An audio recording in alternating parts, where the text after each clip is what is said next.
They weren't just cars, they were born from jets. Saab was the brand for architects, pilots, and those who dared to be different. But how did a Swedish aircraft company become a global cult icon, only to vanish forever? In the world of mass-produced cars, there was once a brand that stood defiantly alone. It didn't care about the trends in Detroit or the luxury of Stuttgart. It was Swedish, it was quirky, and it was born from the sky. Saab wasn't just a car company, it was a philosophy. For decades, it was the choice of architects, engineers, and pilots, people who valued substance over style, yet found a unique style in that very substance. But today, the factories are silent. The brand is dead. How did the most innovative car company in the world simply vanish? The story begins in 1945. World War II had ended, and the Swedish Aeroplane Corporation, Svenska Aeroplan Aktiebolaget, or Saab, faced a crisis. The world no longer needed fighter jets in massive quantities. To survive, they needed to build something for the ground. Project 92 was born. But there was a catch. The team assigned to build the car consisted of 16 aircraft engineers. Only 2 of them even had a driver's license. They didn't know how cars were supposed to be built, so they built a car like a plane. The result was the Ursaab. It looked like nothing else on the road. While other cars were boxy and heavy, the Saab was a teardrop. It had a drag coefficient of 0.3, a figure that many modern cars struggle to hit today. Because they were engineers, they obsessed over front-wheel drive for better traction in Swedish snow. They used a transverse engine. They focused on structural integrity, before safety was even a marketing term. When the Saab 92 finally hit production, it was green, simply because the company had a surplus of green aircraft paint left over from the war. By the 1950s and 60s, Saab realized that to sell cars globally, they needed to prove their toughness. They entered the world of international rallying. Drivers like Erik Karlsson, known as Karlsson on the roof, because of how often he flipped his car and kept going, made Saab a household name. These small, 3-cylinder, 2-stroke engines were giant killers, defeating massive Vates on the snowy tracks of Monte Carlo. This era cemented Saab's reputation for reliability and over-engineering that fans still worship today. Saab's obsession with safety became legendary. They were the first to introduce headrests as standard. They invented heated seats to combat the Nordic cold. But the most famous quirk was the ignition switch, located on the center console between the seats, rather than on the steering column. Why? Because aircraft engineers knew that in a crash, a heavy bunch of keys hanging from the dashboard would shatter a driver's kneecaps. By moving the ignition, they saved thousands of legs.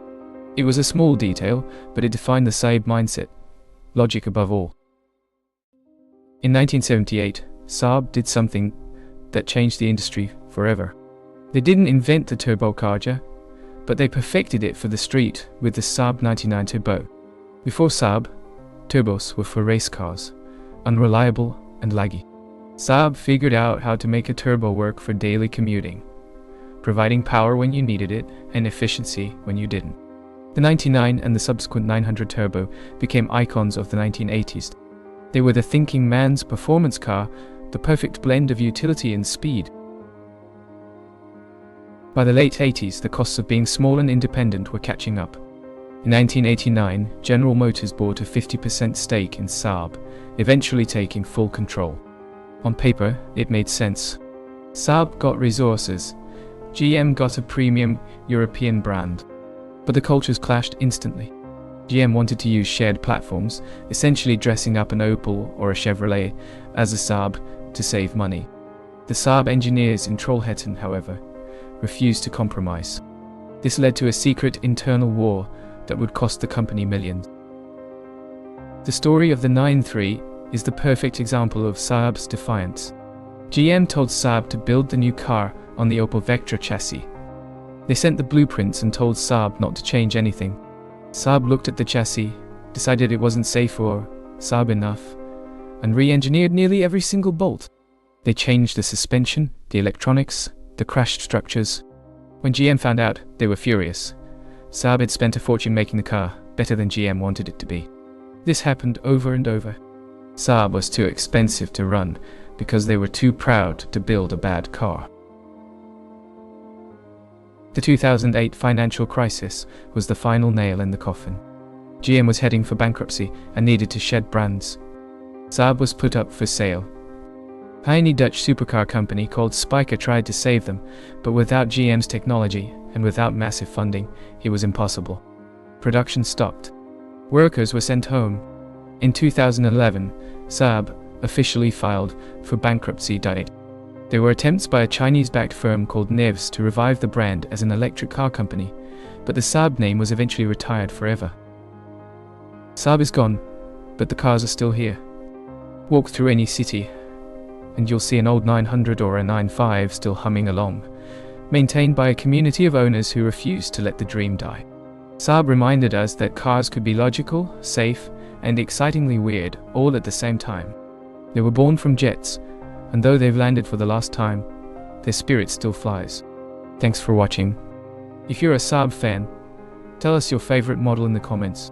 Don't forget to like this video, and subscribe for more deep dives into automotive history. Hit the bell icon so you never miss an upload.